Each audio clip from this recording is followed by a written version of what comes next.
Hi there, welcome to Sequentially Yours, Initially Mine. This is the show where we look over this week's number ones and tell you which ones you should add to your collection and which ones you should send to the trash collection. Alright, so there were 11 different books this week.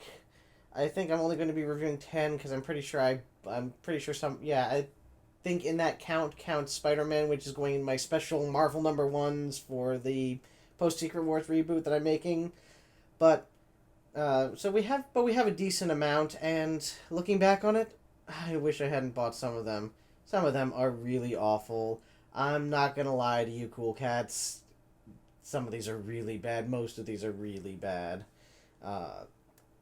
Until about the end, I read almost all of them, and all of them had ranged from anywhere from meh to why are you making this? And you're about to find out what all of them are, so let's jump right in, huh? Alright. Start with American Monster. Writer is Brian Azzarello, and artist is Wando. I would use a name like Wando if I were writing with Azzarello, because he's an awful, awful person. And if I had noticed his name on the top, I wouldn't have even bothered with this one. And it lived down to my expectations pretty much exactly. By the second page, you already have a woman punched in the face for no apparent reason. Everybody's kind of a jerk, except for the ones who aren't a jerk, and they are essentially punished for it. It is violence for violence sake, nudity for nudity's sake. The dialogue itself is pretty contrived. The characters are generally unlikable, and if I'm supposed to continue to want to read this, Azzarello has failed to give me anything to hold on to, anything that is worth reading about. As some of you found out or some of you may know from watching my other videos, I am not opposed to violence in comics. I am not opposed to nudity in comics. I am not opposed to any of that. What I want is for it to contribute to the story. This is almost cynical, saying that essentially the audience is going to like it as long as it bleeds. And I think that we're better than that. American Monster is a waste of your time and is a waste of your money. Forget it. Next! Speaking of which, Queen of Vampires. Also an excuse for blood and nudity. There is nothing in this that I find even remotely worth reading about. Seriously, these characters are pointless. The main character, there is an attempt at trying to make her into something resembling a person, but honestly, it doesn't go far enough. I will give it that the backstory is interesting, however, it is so awash in blood and pointless nudity that I don't know why I would, it's not worth it to me to have to dig through all of that just to find the hints of a plot. This is Arc Comics, which I believe they're trying to kick off. Arcala is the world that we are setting this in. And this is a 7-part graphic novel that would introduce you to the world of Arcala. The world of Arcala is a terrible place, and I don't want to spend any more time in there. Next! Arcopolis. Alright. So, this one is not wholly entirely awful. I'm going to start out by saying that. However, that does not necessarily mean that it is good. Alright. So, if you can't tell from the cover and the title, we are in a world that is based entirely around the concept of a company that has legalized most drugs and created safe versions in order to sell. It's slightly cyberpunk dystopian with a focus on this drug thing. Now, that comes with a couple of problems. When you focus your entire world on one concept, it narrows that world down significantly, so you can't really explore it that much. You are instead left with what is essentially one idea. And that's very much what's going on here. An example of this is Repo the Genetic Opera. That is entirely based on GeneCo and their designer organs. Everything in this world in Repo is based on how things are affected by GeneCo and by the Largos and all of that. That is really it. Theoretically, there are other things going on in the world other than the disease and the gene and the organ transplants, but all we get to do is focus on that. And in Repo, that's fine because A, they make up with it with camp. They know that this is a ridiculous idea, so they just play it up to its highest level. And B, there's music. Let's face it, we take the music out of Repo, and it's just sort of a dark, gothy, broody. It's not very good. It's boring. We get rid of the music, and that's it. And then it's just high camp for high camp's sake, and there are better examples of that. Now that we've discussed why it's a problem to sort of base your entire worldview on one idea, now let's talk about when you don't do that. In this case, in Arcopolis, which they spend the vast, I'd say about 2/3 to 3/4 of the book, focusing on this company and the drugs and all that, is about time travel. Granted, it's time travel using a drug, but it's about time travel?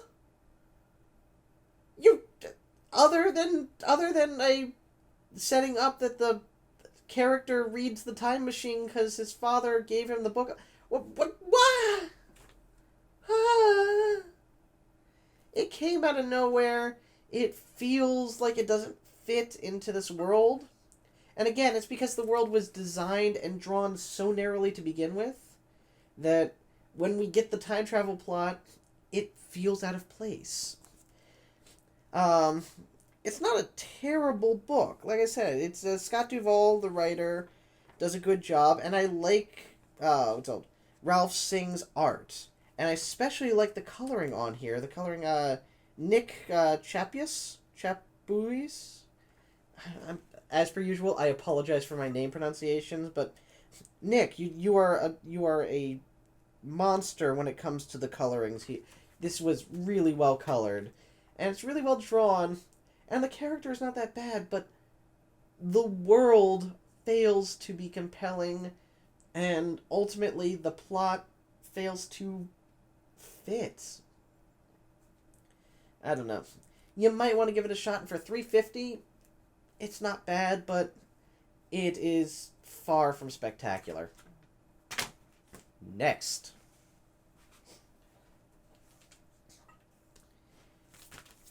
Peak! Yeah, this is another one that, had I known what to expect, I would not have bought it. It's... Okay, so there is a certain subgenre of comic that came largely out of the 70s that was essentially like Mad Magazine, only X-rated. It's very, very adult. It makes jokes, but the jokes are mostly pop culture references, and more to the point, the humor is based on the idea that we take something wholesome and then make it not wholesome, and that's really all it is. There's nothing particularly clever or interesting to it. It's actually somewhat mean-spirited in most cases, and that's really what's happening with Peak. Jason Youngbluth, he's created a couple of other things, and this is just more of the same. It's a series of vignettes that... Alright, so when you're a comedian, you don't just walk out on stage and start telling stories. You write your jokes, you perform them, you perfect them, you revise. I don't think that Jason Youngbluth revised any of his jokes. I think that he hangs out, and whenever he thinks of something that makes him chuckle, he writes it down and then makes a comic out of it. Because there is no polish to this. There is no sense that he looked at the joke and said, no, that's not going to work. Because most of these jokes don't work. Yeah, it's puerile, but you know what? It's supposed to be puerile, and some people like that. I'm not going to say not to like what you don't like. I am going to say, though, that if you're going to if you're going to read a comic like this, then understand, A, what it is, and B, that this one clearly was not edited at all. It was written almost on a lark, it seems like. And yeah, for $5, that is a waste of money. I can think of so many other things I'd rather do with $5 than read this thing. Sorry. Mirror. Alright, new from Image Comics. The creators are Emma Rios and Hui Lim. I don't know what's happening here. The art is, I will say, incredibly unique and interesting, and I like that. The problem is that the combination of an art style that is very impressionistic and almost surrealistic in some cases, and writing that does not have a pace that can be followed or characters that are easy to identify, means that I had no idea what was happening most of the time when I was reading Mirror. It just kept going from one thing to another, and I spent most of my time trying to put together the basics of the plot. Moreover, they were trying to introduce concepts like, one of the characters is a guardian, but, they don't really talk about what a guardian is, but they introduced this concept a little bit. They introduced the concept too much to be ignored, but not enough to be useful. And more to the point, they introduced these concepts in favor of establishing the plot. It really it didn't work, and I want to like this one. I legitimately want to like it because it is unique and it is different. But unfortunately, I can't like something if I can't follow it. So yeah, I wouldn't waste my time on Mirror. Sorry again.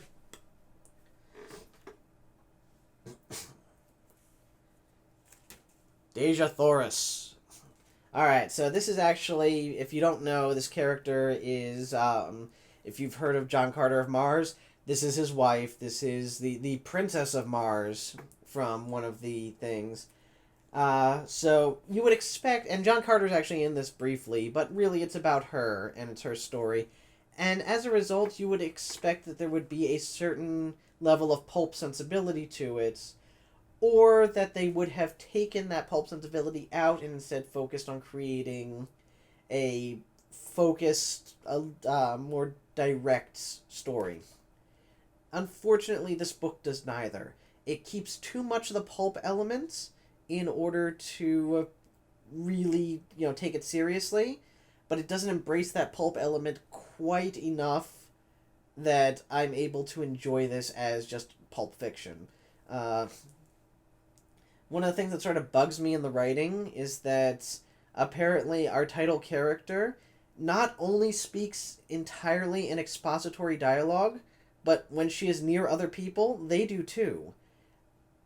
It's a cheap way to explain this world to people who are not familiar with Barsoom and with Mars and with, all of that stuff. And it comes off as unnatural. I think that later issues are going to be better of this. And I wouldn't I wouldn't put off reading it because it does at least set up an interesting story and an interesting arc for this character. That being said, unless you are willing to wait and unless you are willing to put in that time, you might be better off actually waiting for a trade paperback, which will just collect this story and give us something whole, so you're not just sitting there waiting on, well, is this going to be worth it or not? It's not bad, but again, you might be better off waiting for the trade. Next. Alright, we're starting to get into ones that I like a little bit more. Escape from Monster Island. Not great, but it has an interesting concept. The thought here is that monsters are real, and the government has been taking them and putting them on a highly fortified island out in the middle of nowhere for years as a prison, essentially. Unfortunately, the monsters took over the island. They had to be evacuated. So what we end up with is a team of highly trained, people going onto the island to get the research that was done in the laboratory there. It's not a bad beginning to things. You really didn't see a whole lot of monsters per se, but that's okay. It was just to get us to the island, and that's one of the things I liked about it. The last image on the last page of the island itself is really, really good, actually, and it's very clever and creative. I'm liking where it's possibly going. That being said, though, the characters... It's the crew from Aliens. Basically, it's the crew from Aliens, minus Vasquez. That's about it. So, I've seen these people before, and I'm going to need more than just a bunch of archetypes with guns. You need to give me something to hold on to. One of these characters has to be somebody that I care about, because right now, I don't care about any of them. I'm interested to see what this island is like, but that's about it. I Mage. Yes, there is an I there. It's hard to tell. It looks just like Mage. But, so, this one was sort of the opposite of Monster Island in the sense that I immediately liked almost all of these characters. I like the world that it's in. What I don't like is that the plot just... There's nothing to it. It's, Action Lab is, trying a lot of different things, and I like that Action Lab is trying a lot of different things, and this essentially, the basic premise is, Master Magician guy and his apprentice finds kid with hypertech and a, servant robot on the beach, hijinks ensue. Best way to put it. I'm liking... I like the characters. They have good dialogue. They have good interactions, good chemistry with one another.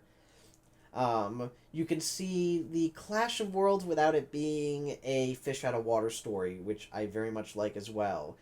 This boy is definitely in a place that he is not familiar with, but he is not, sitting there going, oh, what's going on? I don't understand. What is this fire thing you're talking? No, he understands, he picks up on things pretty well.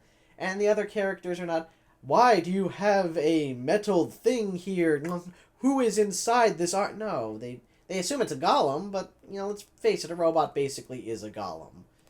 So, people put it into their own terminology, but it's not, there's no humor based on not understanding things that they should understand. More to the point, it seems like they exist on the same world, but in different areas of it. It's not like another dimension or he fell from space or anything, so I'm kind of curious to see how this world developed and why one of them is very sort of medieval and another one's apparently hyper-tech, and why these don't quite... It got me interested, I will say that much. The artwork is phenomenal. Again, well done on the coloring. Story. The story is by Gary Turner. pencils, Carlos E. Gomez, and colors is Eddie Swan. There's a hyphen in there, Eddie Swan. So, but yeah, I'd be willing to give it another shot. It wasn't the best thing in the world, but it's certainly worth $4. Okay, so this one almost was the winner this week. Kennel Block Blues. I saw a preview of this, and I'll have to admit, I was not excited about it. But I gotta give him credit for something really original. So, the not original part, all of the characters are prisoners in a kennel. They're all dogs and cats. You know, the kennel is the prison, and everything is sort of adapted to make into anthropomorphized animal stuff. That's whatever. What's interesting about it is that our main character, this guy right here, he's a little bit crazy. First of all, he thinks that he was dog-napped, and in escaping and trying to get back to his family, he was picked up by presumably a dog catcher and sent to this kennel. But he's not really supposed to be here, and any day now somebody's going to come and clear his name, and, you know, they play up on that Andy Dufresne thing pretty well. But he's also a little bit nuts, and when he gets stressed or when things start to get too intense for him, he starts seeing the world as a Looney Tunes style cartoon or Merry Melodies style cartoon where everybody's singing and dancing and the things that are happening are sort of adapted to this cartoon style. And so it can do a lot of things with this prison setting that would not be possible otherwise just by sort of hiding it behind this alternate style. And it also makes the character a little bit more compelling and the interactions that he has with other people more interesting. It's kind of nifty. Ryan Ferrier is the writer on this, illustrated by Daniel Bayliss, who it seems to be is doing both styles, and I'm loving it. I'm looking forward to issue 2 of this. It's 1 of 4. Boom Studios is putting it out, and yeah, it was kind of cool. But not the winner this week. No. The winner this week, the thing that I like the most, was also from Action Lab, and it is Voracious. Now, I had a feeling that I was going to like this one when I saw the cover, which has a chef with a meat cleaver behind his back and a bunch of dinosaurs yelling at him, and that just sounds awesome. And you know what? Turns out it is awesome. I really enjoyed this. We have a T-Rex size 64-page first issue. This is Action Lab's Danger Zone, so this is the Teen Plus stuff. Little bit of language, but that's fine. It's really not that bad. But basic premise, our main character was a chef in New York. His restaurant burned down and his sister died in the process. A year later, he has been depressed. He has moved back to the town that he grew up in Utah. And he's just kind of working as a short order chef there. Miserable, doesn't want to do anything with his life, really affected by all this. Until he gets a message from a lawyer saying that his Uncle Tony has died and left him everything. They only met once when he was like 12 or 13 years old. But Uncle Tony decided to leave him everything. He goes to Uncle Tony's house, which is super futuristic and built into a mountain, finds his secret lab, where finds out that Uncle Tony has figured out time travel, where essentially you dive into another time. There are a number of suits, and each suit is keyed to a specific time period, so you can't just... He even specifically says, no, you can't go back and save your sister. If you could, I would have done that for you already. Which was kind of a nice thing. There's a video. He's dead, but, you know, he left behind a video. But only one of the suits is really in working order. So, main character jumps into the suit and finds himself in the Cretaceous period. And, more to the point, the suit has things like a grappling hook and a flamethrower and stuff like that, so When a pterodactyl attacks him, he hits it with the flamethrower by accident, and then realizes that this thing is delicious. So he decides that he's going to start a restaurant where he cooks dinosaur meat. And yeah, that's the basic plot. He's going to create a restaurant where he cooks dinosaur meat, and that's what's going to be kind of his menu.